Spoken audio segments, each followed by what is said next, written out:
ଆଜି ଆମେ ଗୋଟେ ବହୁତ ଅଲଗା ଆଉ ପୁରୁଣା ପରମ୍ପରା ବିଷୟରେ କଥା ହେବା।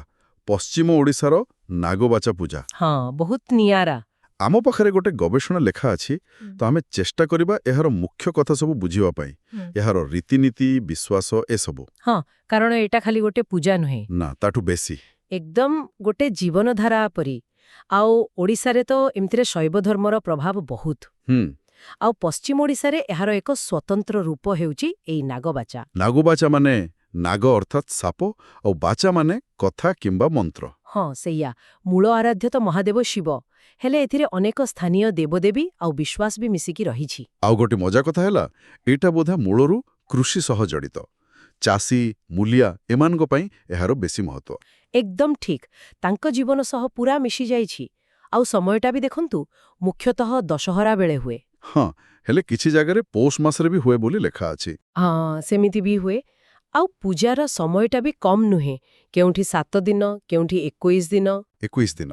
ଏପରିକି କେଉଁଠି କେଉଁଠି 52 ଦିନ ଯାଏ ବି ଚାଲେ।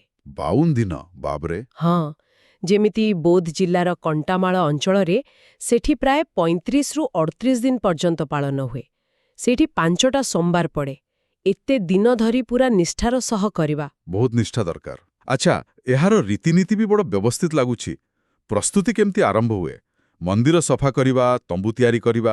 ହଁ, ତାଳ ବରଡ଼ା ବା ଜାମୁକୋଳି ଡାଳରେ ତମ୍ବୁ କରନ୍ତି। ପୂଜାଟା ସାଧାରଣତଃ ସୋମବାରରୁ ହିଁ ଆରମ୍ଭ ହୁଏ। ହୁଁ। ଆଉ ଏଥିରେ କିଛି ଖାସ୍ ପ୍ରଥା ଅଛି। ଯେମିତି ଗୋଟେ ହେଲା ନାଗବରି। ନାଗବରି। ହଁ, ମାନେ ଶେଷ ସୋମବାର ଦିନ ପାଖ ଗାଁର ଶିବ ମନ୍ଦିରକୁ ଯାତ୍ରା କରନ୍ତି। ଆଉ ସେଠୁ ଫେରିଲା ପରେ ହୁଏ ଗ୍ରାମ୍ୟ ପରିକ୍ରମା। ଗାଁ ବୁଲିବା। ହଁ, ଏଟା ଦେଖିବାକୁ ବହୁତ ଭଲ ଲାଗେ।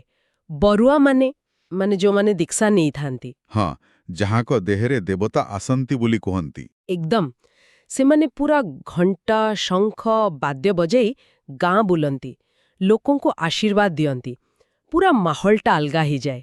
ଆଚ୍ଛା, ଆଉ ଗୋଟେ ଶୁଣିଲି ବଇଲ ଯାତ୍ରା, ଏଟା ଗୋଟେ ମୁଖ୍ୟ ଆକର୍ଷଣ। ହଁ, ଏଇଟା ପ୍ରଥମ ସୋମବାର ସନ୍ଧ୍ୟାରେ ହୁଏ।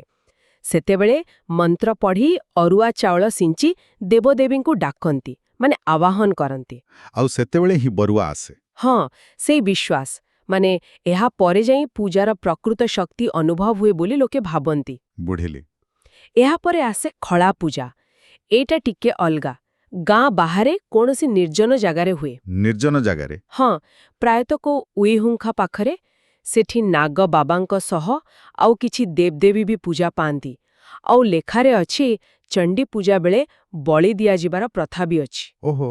ଏହାପରେ ସମସ୍ତେ ମିଶି ପ୍ରସାଦ ଖାଆନ୍ତି, ଯାହାକୁ ସେମାନେ ଶୀତଖିଆ କହନ୍ତି। ଆଚ୍ଛା, ପୂଜା ଶେଷ ବେଳକୁ ଆଉ ଗୋଟେ ଅଷ୍ଟମଙ୍ଗଳା ପୂଜା ବିଷୟରେ ବି ପଢ଼ିଲି। ହଁ, ସେଥିରେ ଦେବତାଙ୍କୁ ପୁଣି ମନ୍ଦିର ଭିତରକୁ ନିଆଯାଏ। ତେବେ ଏସବୁ ଭିତରେ ଯେଉଁମାନେ ଦୀକ୍ଷା ନେଇଥାନ୍ତି, ସେମାନଙ୍କ ପାଇଁ ନିୟମ କାନୁନ ଭାରି କଡ଼ା। ହଁ, ସେଟା ତ ହେଇଥିବ ନିଶ୍ଚୟ। ପୁରା ସମୟ ନିଷ୍ଠାରେ ରହିବାକୁ ହୁଏ। ସାତ୍विକ ଖାଇବା, ଶୁଦ୍ଧ ଲୁଗା ପିନ୍ଧିବା, ତଳେ ଶୋଇବା, ଏକଦମ ଗୋଟେ କଠୋର ତପସ୍ୟା ପରି। ଆହା କେବଳ ପୂଜା ନୁହେଁ, ଗୋଟେ ଶୃଙ୍ଖଳା ବି। ହଁ, ଶରୀର ଆଉ ମନକୁ ଶୃଙ୍ଖଳିତ କରିବାର ମାଧ୍ୟମ। ଆଉ ଗୋଟେ ଦିଗ ଆପଣ କହୁଥିଲେ ବୈଦ୍ୟ ପରମ୍ପରା, ଏଇଟା କ'ଣ? ଏଇଟା ବି ବହୁତ ମହତ୍ତ୍ୱପୂର୍ଣ୍ଣ।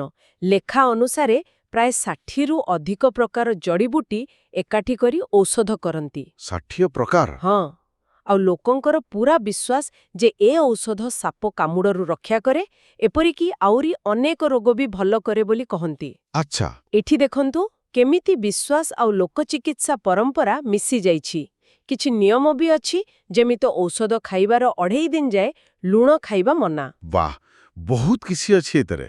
ଆଉ ଗୁରୁବାଦ କଥା ବି ଲେଖାଥିଲା, ଗୁରୁ ଶିଷ୍ୟ ପରମ୍ପରା। ହଁ, ଗୁରୁଙ୍କ ଭୂମିକା ବହୁତ ବଡ଼। ସେ ହିଁ ତ ଦୀକ୍ଷା ଦିଅନ୍ତି, ବାଟ ଦେଖାନ୍ତି। ଶିଷ୍ୟମାନେ ପୁରା ଗୁରୁଙ୍କ କଥା ମାନି ଚଳନ୍ତି। ପୂଜା ଶେଷରେ ଗୁରୁଙ୍କୁ ପୁରା ବିଧି ମୁତାବକ ପୂଜା ବି କରାଯାଏ। ଏଇଟା ଏ ପରମ୍ପରାର ଶୃଙ୍ଖଳା ଆଉ ଜ୍ଞାନ କେମିତି ଗୋଟେ ପିଢ଼ିରୁ ଆଉ ଗୋଟେ ପିଢ଼ିକୁ ଯାଏ, ତାହା ଦେଖାଏ। ଲୋକଙ୍କ ମନରେ ନିଶ୍ଚୟ ଆହୁରି କିଛି ବିଶ୍ୱାସ ଥିବ ଏହାକୁ ନେଇ। ଅନେକ ଅଛି। ଯେମିତି ଏ ଯୋଉ ତନ୍ତ୍ର ସାଧନା କରନ୍ତି, ସେଥିରୁ ଅଲଗା ପ୍ରକାର ଶକ୍ତି ମିଳେ ବୋଲି କୁହନ୍ତି। କୁଦୃଷ୍ଟି ପଡ଼େନି। ଓହୋ। ଏପରିକି ଯେଉଁମାନେ ଦୀକ୍ଷା ନେଇଥାନ୍ତି, ସେମାନେ ଝଡ଼ାପୁଙ୍କା କରି ରୋଗ ବି ଭଲ କରିପାରନ୍ତି ବୋଲି ଲୋକେ ବିଶ୍ୱାସ କରନ୍ତି। ଇତିହାସ ଦେଖିଲେ ଶୈବ ଧର୍ମ ତ ବହୁତ ବହୁତ ପୁରାଣା। ବେଦରେ ଯେଉଁ ରୁଦ୍ର ଥିଲେ ପରେ ସେହି ଶିବ ହେଲେ। ହଁ, ତେବେ ଏହି ନାଗବଚାକୁ ଆମେ ସେଇ ପୁରୁଣା ଧାରାର ଗୋଟେ ସ୍ଥାନୀୟ ରୂପ କହିପାରିବା। ନିଶ୍ଚୟ। ଏହା ସେଇ ବଡ଼ ଶୈବ ପରମ୍ପରାର ଗୋଟେ ଲୋକଭିତ୍ତିକ ସ୍ଥାନୀୟ ରୂପ, ଯେଉଁଥିରେ ସେ ଅଞ୍ଚଳର ସଂସ୍କୃତି, ତାଙ୍କ ବିଶ୍ୱାସ ଆଉ ଚାଷବାସ ସହ ଜଡ଼ିତ ଜୀବନ ସବୁକିଛି ଦେଖିବାକୁ ମିଳେ। ଆଉ ସବୁଠୁ ବଡ଼ କଥା, ଯାହା ଲେଖାରେ ବି ଅଛି, ଏତେ ବର୍ଷ ଧରି ଏ ପରମ୍ପରା କୌଣସି ବଡ଼ ସରକାରୀ ସାହାଯ୍ୟ ବିନା ବଞ୍ଚି ରହିଛି, କେବଳ ଲୋକଙ୍କ ବିଶ୍ୱାସ ଆଉ ଆଗ୍ରହ ଯୋଗୁଁ। ତାହେଲେ ମୋଟାମୋଟି ଭାବେ କହିଲେ ନାଗବାଚା ଖାଲି ଗୋଟେ ପୂଜା ନୁହେଁ। ନା, ଏହା ପଶ୍ଚିମ ଓଡ଼ିଶାର ସଂସ୍କୃତି, ଧର୍ମ, ଚାଷ, ଲୋକଚିକିତ୍ସା ଆଉ ଗୋଟେ ଅଲଗା ପ୍ରକାର ଆଧ୍ୟାତ୍ମିକ ଜୀବନଶୈଳୀର ମାନେ ଗୋଟେ ଜୀବନ୍ତ ଚିତ୍ର। ଏକଦମ। କିନ୍ତୁ ଆଉ ଗୋଟେ କଥା ହେଉଛି, ଏହାର ସ୍ଥିତି ଏବେ ଟିକେ ଚିନ୍ତାର ବିଷୟ। କାହିଁକି? କାରଣ ଆଜିକାଲିର ଦୁନିଆରେ ଏମିତି ଅନେକ ପୁରୁଣା ପରମ୍ପରା ଧୀରେ ଧୀରେ କମି ଯାଉଛି, ଲୋପ ପାଇବାକୁ ବସିଲାଣି। ଏହାର ସଂରକ୍ଷଣ, ଏହାକୁ ବଞ୍ଚେଇ ରଖିବା ଦିଗରେ ଆମେ ସମସ୍ତେ ଧ୍ୟାନ ଦେବା କଥା। ଏହା ଆମ ସାଂସ୍କୃତିକ ଐତିହ୍ୟର ଗୋଟେ ମୂଲ୍ୟବାନ ଅଂଶ। ହଁ, ଏକଦମ ଠିକ୍ କଥା। ଶେଷରେ ସମସ୍ତଙ୍କ ପାଇଁ ଗୋଟେ ପ୍ରଶ୍ନ ଛାଡ଼ିଯାଉଛି ଚିନ୍ତା କରିବା ପାଇଁ। ଆଜିର ଏତେ ଦ୍ରୁତଗତିର ବଦଳୁଥିବା ଦୁନିଆରେ ଏଇଭଳି ପୁରୁଣା ବିଶ୍ୱାସ, ପରମ୍ପରା